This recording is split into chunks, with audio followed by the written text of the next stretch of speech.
Remember, they're changing my voice because they are from cultures that don't allow them to grow up. In this three-part series, I will prove definitively that because of tech, breeding, and ill-gotten gains, that nobody is supposed to reproduce, especially not people who see themselves as professional and important, especially not people in the church who are part and parcel, who are trying to make it so I seem like them or something. The first part, I will discuss Hosea 10, a part of Luke 23, and a couple Proverbs. In the second part, okay, I will emphasize more the king argument in Hosea 10 that's being made, and that will take us to John 11 and John 19. In the last part, I'll put John 19 more into context by going over John 16, John 17, and John 18. Okay, and touching on these chapters just enough to show you that I put it into context very well. So by the time you're done with this, you should have no doubt in your mind that the signs of wickedness you see in the world, of unnatural behavior, eugenics, transhumanism, gentrification, the signs of white supremacy and Jewish supremacy and LGBT supremacy and token minority supremacy and so on and so forth, make it crystal clear that it is insane, even if you're agnostic and not a monotheistic, mind you, it is insane to reproduce. Again, it's tech, generational breeding, generational ill-gotten gains, okay, generational cheating, generational rebellion. Hosea 10. Israel was a spreading vine. He brought forth fruit for himself. As his fruit increased, he built more altars. As his land prospered, he adorned his sacred stones. Remember, Jesus says, I am the true vine. So who's the real? Israel, Israel. Who's the real? 2. Their heart is deceitful. Therefore lawsuits spring up, and now they must bear their guilt. The Lord will demolish their altars and destroy their sacred stones. Then they will say, we have no king, because we did not revere the Lord. But even if we had a king, what could he do for us? Okay, they didn't obey the Lord for too long, and they perceived for there to be no way back. And that connects to the parable of the tenants, where last of all he sent his son. Okay, God sent the world me, and they rejected me. So listen to what happens. They make many promises, also take oaths and make agreements. Therefore lawsuits spring up like poisonous weeds in a plowed field. Okay, these spiritual lawsuits, right? First and foremost, against them, that they have no remedy for. The people who live in Samaria fear for the calf idol of Beth Aven. Beth Aven means house of wickedness, is a derogatory name for Bethel, which means house of God. Okay, so they're worshiping a calf idol, okay, and it's an idol, obviously, so it's of wickedness, okay? Kind of like people who are big and strong, like the military, the police. That's part of it. There's the short Jew who plays witchcraft and so on and so forth. That's part of it too. There's a long story about why that is. But remember, regardless of shape and size and race and so on and so forth, everybody is in rebellion, but me and my parents are blameless.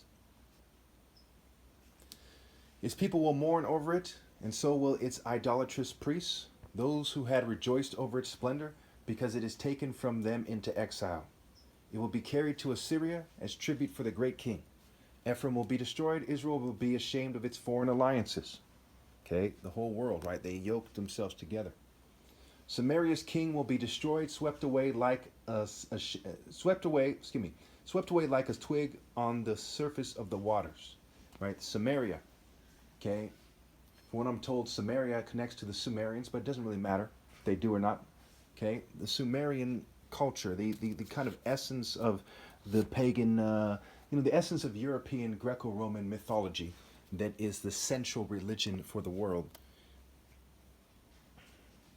The high places of wickedness will be destroyed. It is the sin of Israel. Thorns and thistles will grow up and cover their altars. This part's key. Then they will say to the mountains, cover us, and to the hills, fall on us. Okay? So what has happened? They started worshiping false idols. They're full of wickedness. and they don't know what to do anymore, it comes to a head, and then they will say to the mountains, cover us, and to the hills, fall on us, because of the wickedness. Right, remember, verse 8, okay? The high places of wickedness. They'll be destroyed. Okay, because they trusted in a lie. They made a deal with the devil, and they're going to reap it. And this is not just the righteous who believe that, who know that. The wicked are also saying, oh, they're stupid. They made a deal. You know, this book is also by the devil. Okay, the devil is saying to them, you dumbasses, you should not have done what the devil said, and all the false idols of the world.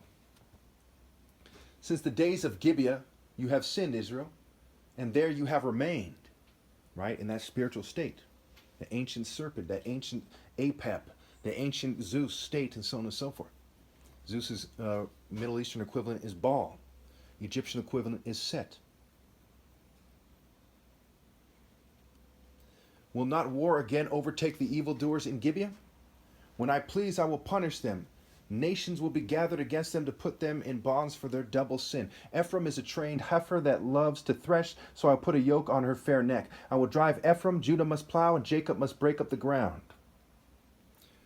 Verse 12 is very key. Again, Hosea verse 12, very important.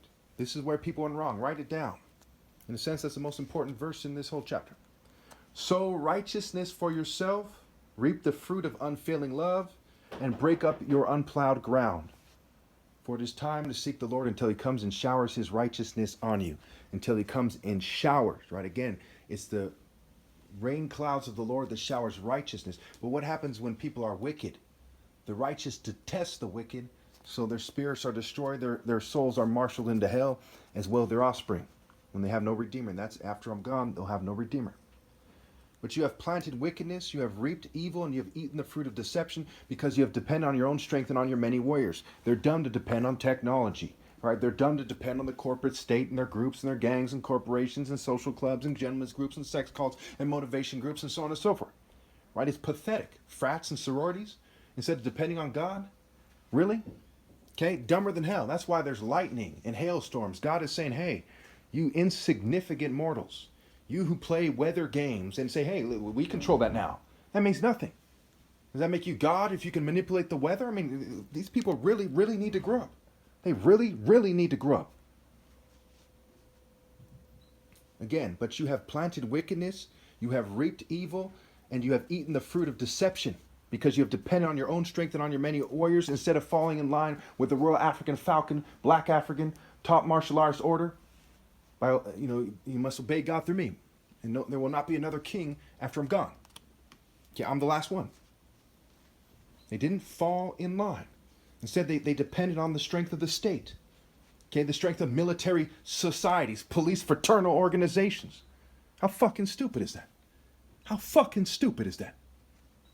And we'll get to how that connects to Luke 23. This is absolutely what he's talking about. The roar of battle will rise against your people, so that all your fortresses will be devastated as Shalman devastated Beth Arbel on the day of battle. When mothers were dashed to the ground with their children, so will it happen to you, Bethel, because your wickedness is great. When that day dawns, the king of Israel will be completely destroyed. The possibility, after I'm gone, dawn and gone, the morning and morning, when that day dawns, there will be no one to replace me, and you people and your offspring will be done. Some of you will be doing stupid rituals, acting like you did some. We screened them out, right? It's people need to grow up. And for once in their bloodlines' histories, be men and women before it's too late. Let's go to Luke 23. Remember, this is in their Bible. I don't like the Bible, but I have to explain it to them using the Bible because they're so damn racist, so damn ignorant, so damn foolish, so damn sheepish, lemmingish, puppetish. Luke 23. As the soldiers led him away, they seized Simon of Cyrene, who was on his way in from the country, and put the cross on him and made him carry it behind Jesus. A large number of people followed him, including women who mourned and wailed for him. Jesus turned and said to them, daughters of Jerusalem, do not weep for me. Weep for yourselves and for your children. The time will come when you will say, blessed are the childless women, the wombs that never bore, and the breasts that never nursed. Then they will say to the hills, fall on us. Then they will say to the mountains, fall on us, and the hills cover us. For if people do these things when the tree is green, what will happen when it is dry? Again, that's referencing Hosea 10. He's saying, if this is what happens when righteousness is at its peak, what will happen when it's all gone? Okay? And the fruit of the righteousness, the fruit of the righteous is wisdom. The fruit of the righteous is a tree of life. We'll get to that. In fact, we'll get to that right now. Proverbs 11:28. Those who trust in their riches will fall, but the righteous will thrive like a green leaf, right? What will happen when it is dry? Okay? Versus it is green. Proverbs 11:30. The fruit of the righteous is a tree of life, and the one who is wise saves lives. Now, what is the fruit of the righteous? Proverbs 10:31, from the mouth of the righteous comes the fruit of wisdom, but a perverse tongue will be silenced. And obviously wisdom is to obey the Lord, to fear the Lord, to live moral precision and focus moral intensity in the Royal African Falcon top martial arts order. Because again, Baal's Egyptian equivalent is Set. And Set's rival is Horus. But who is the true form of Horus? Well, you use righteousness and justice as the measuring line and plume line. And you get me, the Royal African Falcon top martial artist, king of kings, the top martial artist ever.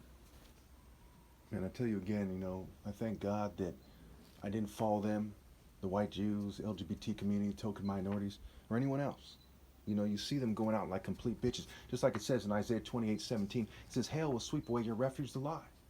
So you're harassing me as racist, pestering me, so on and so forth. Not a single one of you has the heart to obey God through me. Not a single one of you. That's the fruit of your trees. Not a single one.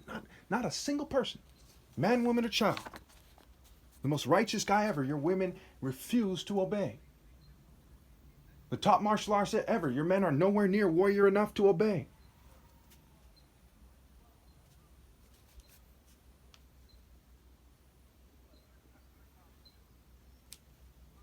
Okay, so I guess I'm interrupted again. So I'll just shoot through this real quick. Proverbs 10:8. The wise in heart accept commands, but a chattering fool comes to ruin. The mouth of the righteous is a fountain of life, but the mouth of the wicked conceals violence. Wisdom is found on the lips of the discerning, but a rod is for the back of one who has no sense. The lips of the righteous nourish many, right? Fools die for lack of sense. So the actions of the righteous nourish many. Okay, let's see here. When the storm is swept by, the wicked are gone, but the righteous stand firm forever. Jesus on the cross example, right? Early Christian models example. Stephen the martyr, John the Baptist, right? The land and the sky. Okay? The righteous will never be uprooted, but the wicked will not remain in the land. When the storm is swept by, the wicked are probably still on earth on their way to the eternal fire. But the righteous are gone and they don't see the wicked anymore. From the mouth of the righteous comes a fruit of wisdom, but a perverse tongue will be silenced. The lips of the righteous knows what finds favor, but the mouth of the wicked only what is perverse. So when you look at these, I'm kind of interrupting so on and so forth. When you look at these verses, you see that I'm right. You see the gay community that runs the whites and the Jews at their core of their culture. Okay, they nowhere near grew up. Nowhere near. Okay? They do silly things like they tell people to stare at me. They tell people to shine lights on me. They fume me. They change the way I look, change the way I walk. Okay, using technology. I mean, it is so damn immature. Just because you have the technology to do that doesn't mean you should do that to the top martial artists ever. It's one thing to do it as a prank to people who don't mind in a sorority or something, as a joke. But you don't have a speck of masculinity in your DNA. And if they're a female, not a speck of a woman in their DNA when they do it to the top martial artists ever. What for? You think their peers respect them for it? Wow, man! Right? How geeky could they be? What kind of a nerd is so dumb that they respect that kind of nonsense? You see how they live pitiful, pitiful lives. Okay? Pitiful lives. And then they go off to eternal punishment. How could that be smart?